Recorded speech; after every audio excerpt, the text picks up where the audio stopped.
Hello and welcome to Dialogue. As China enters the final stretch of its journey toward basic socialist modernization by 2035, China's leadership is meeting this week to draft the 15th five-year plan, which will guide development from 2026 through 2030. The outcome of the plan will help shape China's trajectory for the rest of the decade, defining priorities from innovation and reform to green growth and global engagement. What will this next phase look like? How different might it be from earlier plans? And what does China's sustained development mean for a world navigating growing geopolitical uncertainty? Join us for our discussion today, live from Beijing. I'm Xu Qinduo.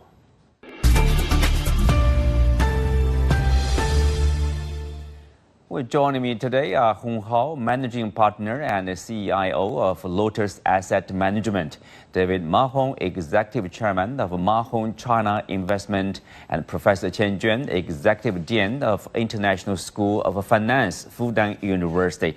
Welcome to the show. Well, Professor Qian Jun, I will start with you. For viewers overseas in other countries, what is five-year plan and how important is it to China's economic growth? Sure. In fact, for someone like me who actually spent a lot of years in the U.S., while obviously spending the recent 12 years in China, China's five-year plan is a very unique institution because it basically lays out both at the macro but also at the micro level what the country is aimed to achieve economically and socially, and basically at the different stages of the next 5 years, we're going to come back and review how progress has been made, and at the end of the five-year cycle, as we are now at the end of the 14th fifth five-year plan, we'll have to summarize what has been done, what are the setbacks, so that we can make better planning for the country going forward. It is important to emphasize that 5 year is a very important cycle for economic growth and for financial system. So that it's not too long. If it's too long, then obviously goals set at the beginning of the point, maybe there's too much uncertainty to talk about realization. On the other hand, it's very important it's not too short, so that you don't pay enough attention to goals farther outside. So, and then finally, let me add that if you look around the globe, if you look at large economies, there aren't really that many economies or countries that can do this like China has done over the last 50, 75 years. And clearly, this is a big part of the new China, of the modern China, that we are able to carry it out successfully, overwhelmingly successfully, 14 five-year plans. And certainly, we're at a juncture that the next five-year plan is very important for both China and the world. Mm-hmm. Well, David, you have been staying in China for years. I mean, you understand in China, you are from New Zealand, you understand the Western practice. In the West, it's about the election year. You have a new government, you have new policies. But here in China, 5 years, a circle, and then new guidelines for the development. How do you characterize the five-year plan here?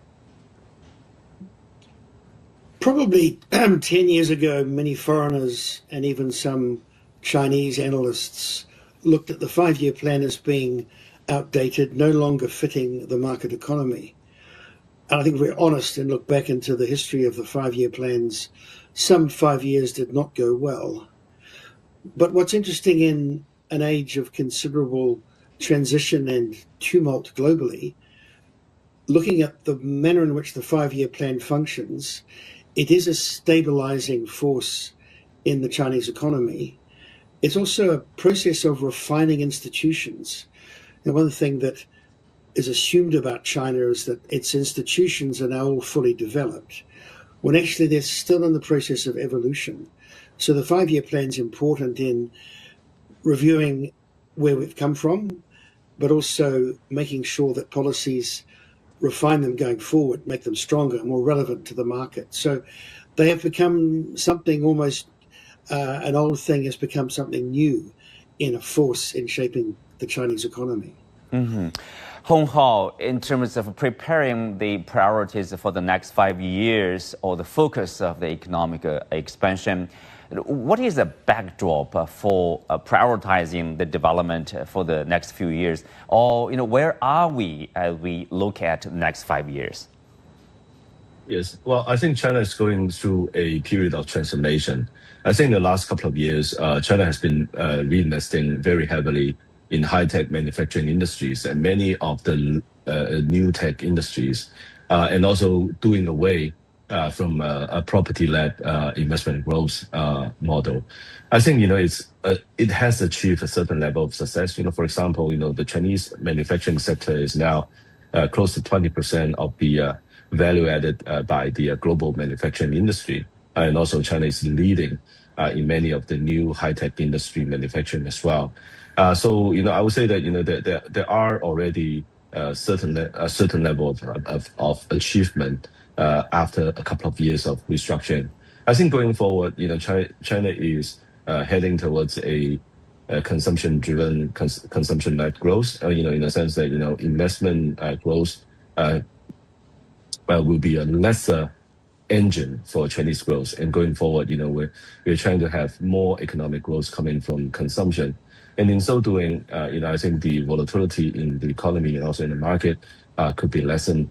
And then at the same time, the gigantic manufacturing sector that China has still can provide a certain level of support for growth going forward. I think this is the sort of the strategic orientation that we're working towards to. And I think we're going to hear more details in the upcoming plenary. Very soon we will have probably more details there. But Hong Hao, people would expect some sort of continuity for the practice, probably in the fourth 40-year, 5-year plan. For example, probably high-tech development, resources will be channeled to continue to be channeled, let's say, to power that sector, and also maybe innovation, for example, or national security related probably tech development, as well as maybe some measures to spur domestic demand, the growth of consumption. Yeah, I think technology investment will be a very important part of Chinese growth going forward, and already the government has already laid out a strategic planning for technological innovation, and many of the provinces' government has already come up with some investment plans. So I think technology going forward, because of its importance and also because globally speaking, we're seeing other countries more or less doing the same, right? So for example, U.S. Is engaged in a very heavy and fast development in this AI sector and semiconductor sector. And I think, China is probably going to emulate that as well. So I think, going forward, because the technological advance is going to create a new opportunity. One day, for example, you can have robots doing manual work for human being, and then, it will free up Chinese people's labor to do other things and increase income and therefore increase consumption. So I think there's so many opportunities there, and the potential is huge. So one couldn't wait to see the outlines of the strategy going forward. Well, Qian Jun, speaker for this tech development or high-tech development, this is also the area that includes like high-end manufacturing, which spurs economic growth. But at the same time, it also creates job for the young people. And of course, that's playing an increasingly important role in the Chinese economic policy making. Can we say so? Absolutely. So I agree with Dr. Hong that technology-driven industries will continue to grow. Interestingly, they will generate more high-paying jobs. Obviously, as an educator, as a professor, what's also important is the education system need to catch up with the fast-changing world in terms of manufacturing AI adoption, and so forth. There needs to be the education system from the very young age to a professional worker. There needs to be a lot more innovations to catch up. Let me also add one new development in this high-end manufacturing and development, that China will play a more important role globally in the next 5 years, in the sense that we're seeing two trends. One is the Chinese companies are increasingly going abroad, going to a lot of new markets. In particular, they're going to more emerging markets. And this time when they go abroad, they're going to bring the homegrown technologies with them. So hopefully with the Chinese firms going abroad, we can share, we can reap the benefits of these technologies to more people around the globe. I say this is a very important change because ideally you need the tech superpowers to cooperate. That's the best for the human race. But at the moment, it seems like it's not clear the other superpower is thinking the same way. So I think in this regard, the Chinese companies and China should and will play a more important role in bringing technological improvement to all the industries and betterment of human lives, not just in China, but outside and around the world. So are seeing that, like the one, Belt and Road Initiative, countries along, joining the initiative will benefit, probably more Chinese investment in the high-tech sector. And that's part of the Chinese, probably the focus of global engagement for the next 5 years? Yes, I do believe global engagement now has some new categories. And I think I very much believe that the adoption of AI in all sorts of industry, traditional and new industries, in consumption services, is going to be a huge driver for growth and huge driver for growth of more jobs for people. Mm-hmm. And I do believe that given the current situation, given what's going on in the world today, I believe that China will play a very important role globally. And now, if I may also add that as a finance professional, with Chinese company playing a more prominent role in more parts of the world, on the financial side, I think you will see very new developments, perhaps very quickly in some areas, of RMB, the internationalization of RMB in the next 5 years. In the next 5 years. Okay, we'll talk more on that probably.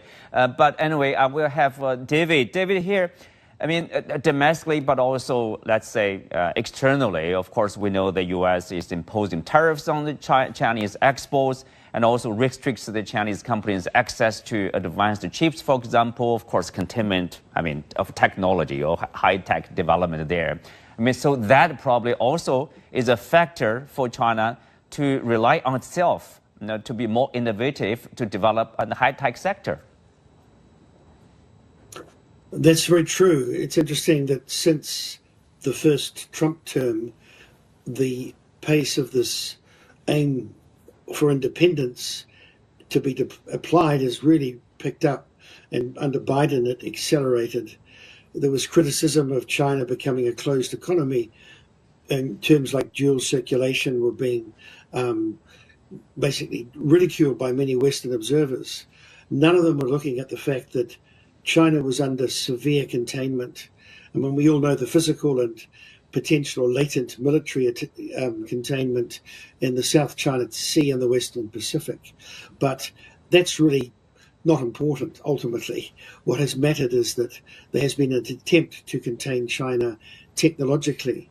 As a result, China has become a leader in many of the technologies which America has attempted for it not to develop.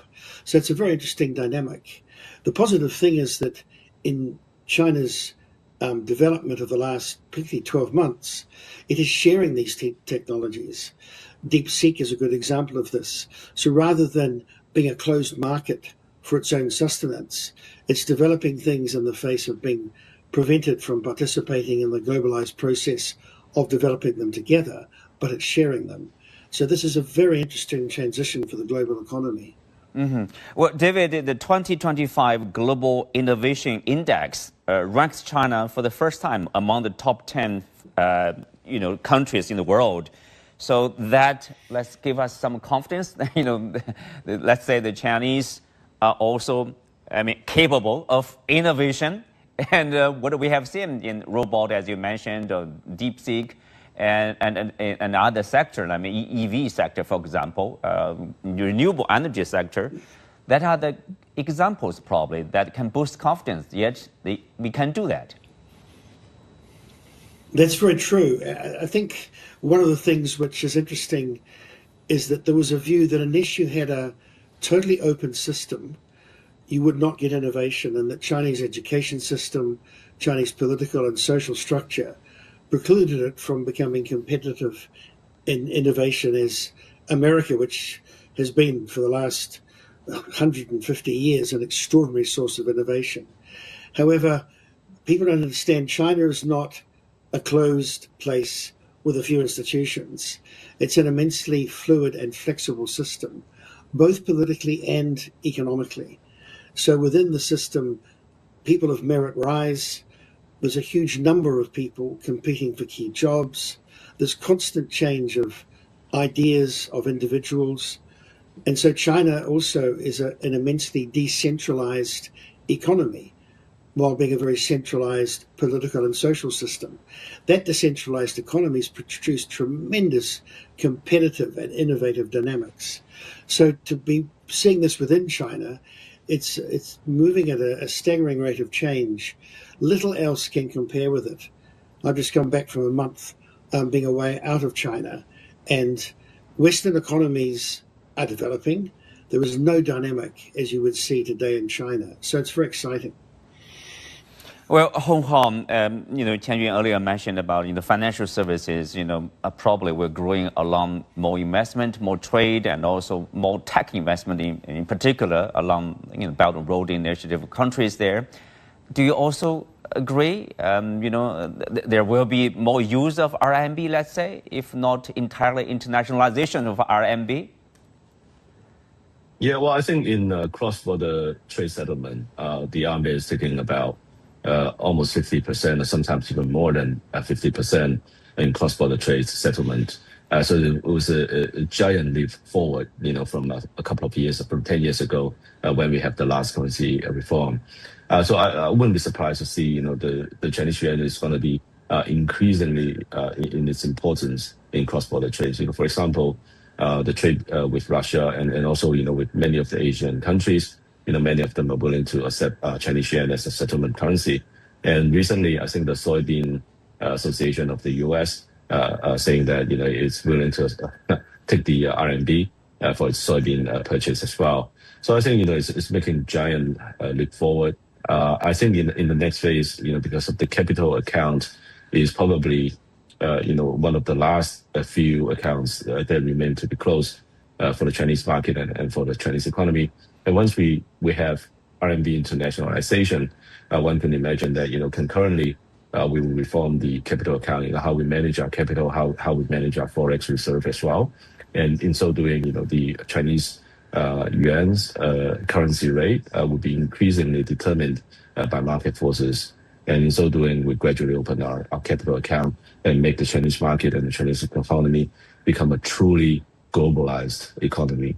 And I think when that happens, then, foreign capital will come in more and more, because investment opportunities and investment returns in China is higher. And also, productivity is higher here in China as well. And that augurs well for currency appreciation. So when you add all this up, it paints a very, very robust picture for RMB internationalization going forward. Qian Jun, of course, we are seeing this appreciation of RMB. Of course, the gold, for example, kind of like a turbulence area at times, let's say, and we do see that increasing use of RMB, like currency swap with other countries. You want to purchase, merchandise there. but with also investment. But people would say there's a closed current account, so capital account, so it's just impossible for RMB to become like international currency. What do you make of that? So this is obviously an important question. In my own view, I think there are like 3 stages for the complete process of RMB internationalization. The ultimate goal, obviously, is that RMB to become one of the major reserve currencies. For that to happen, we do need enough openness of the capital account. But and the first stage is Dr. Hong has already talked about, that is RMB being one of the major currencies in trade settlements. That's already happening. In my view, over the next 5 years, I think there's a middle step to connect the first and the final step. And that is there should be more RMB denominated assets, real assets and financial assets, so that international investors can invest in RMB assets both in China, we call that the onshore market, and also globally, like an offshore markets like in Hong Kong. That's one. The other thing is that I already mentioned that the new wave of Chinese firms going abroad. At the same time, there are also many more firms from Belt and Road Initiative regions that are coming to China. So again, RMB internationalization includes firms, Chinese firms and foreign firms use RMB denoted assets as a fundraising channel. That is, we should see more foreign firms selling bonds, for example, in RMB, both onshore and offshore. We should also expect to see Chinese firms going to Middle East, going to Southeast Asia, going to Latin America. When they sell bonds, they can also sell bonds.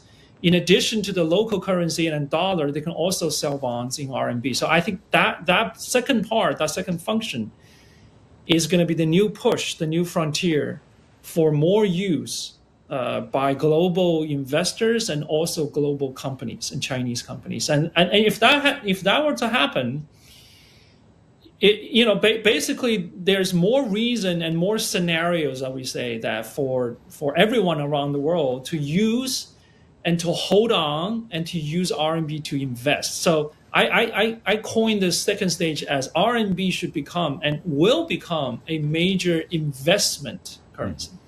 Investment currency then will lead further development there. But also let's get back to this priorities of 5-year plan. David, people we earlier mentioned a little bit about this domestic demand, which is weak currently. The government is trying hard to spur to stimulate domestic demand. There's an economist from Beijing University, Professor Lu Feng, recently said, if the next plan, the 5-year plan, addressed weak domestic demand, for example, setting a quantitative target to increase the proportion of consumption in GDP, in his words, I think it will be very desirable. What do you make of his remarks here? Well, consumption is well over 50% of GDP growth already. I think it's sluggish when it comes to households in particular, but there is consumption. Across the economy, if you look at the data for the first 6 months of this year, there is an increase in consumption. Look at even retail sales is over 6%. But if you look at the reasons why people are not spending money, a lot of this still lies in the realm of policy.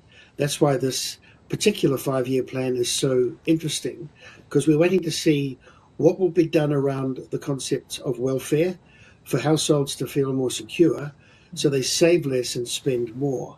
We currently have 22 trillion, that's 22 trillion US dollars of household savings sitting in Chinese banks. That money is relatively sterile. Now, if you look at the last few weeks, you can see a decline in the rate of deposits. That's good, because that money is going into capital markets, it's going into wealth products.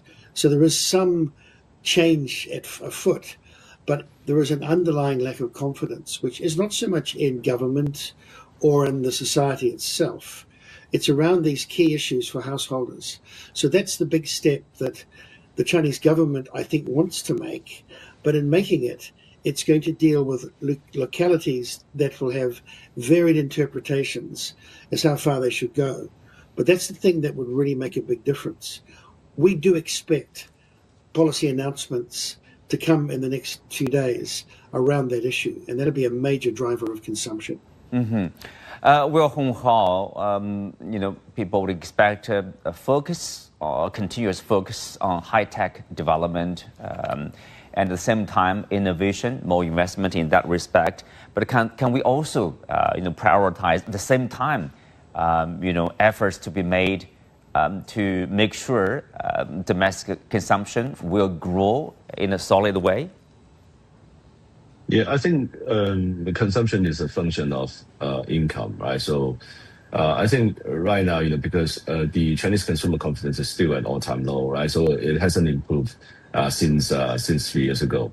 And also, the disposable income, because of the job security and also because of many other factors affecting Chinese households' income. So, the household consumption is relatively weak, especially after the first half. The national subsidy for consumption purchase has expired and spent. So I think going into the second half, we do see a deceleration of consumption growth, especially in restaurants, hotel spending, and discretionary consumption spending as well. So I think going forward, the key really is how do we raise the income level for many of the Chinese households. For example, we can use tax reform, right? So to increase the tax-free thresholds for many of the Chinese households. We can increase social securities for many of the retirees. And also we can give more help for families who are having kids or more than one kids and having kids going to school for free, etc., etc. So I think some of these are being done already, right? So we're seeing child subsidies and free schooling for preschool kids. I think going forward, people are still expecting more from the government, and also in the process of transition to a consumption-led growth. I think more help from the government will indeed be needed to spur the growth in consumption. Qian Jun, so it's about more spending in that respect to help people like childbearing, etc. More similar policies to be expected to help the consumption growth? So, if I were to summarize our discussion so far, on the one hand, I don't have a problem of raising the fraction of GDP contribution from consumption. But as we have discussed, this is a system-wide project. You actually need every part of the economy to work together. David mentioned strengthening the social safety net. Dr. Hong and I keep mentioning that the education system, that the labor income should go up. So you really need, and this is the point about a 5-year plan, that you set a goal, but you also, not only you set a goal, you also set up ways to achieve that goal. And this is a very important target that's only achievable when all parts of the government, all parts of the economy work together. Working together. And with that, I want to add one more little thing, and that is for urban household consumption, if we can stabilize the real estate market, that can also go a long way. Also, in boost consumption. Important factor. Thank you, Professor Qian. With that, we are coming to the end of today's show. Many thanks to our guests. You can also watch us on the CGTN app on YouTube. I'm Qian Jun. Thanks for being with us. See you next time.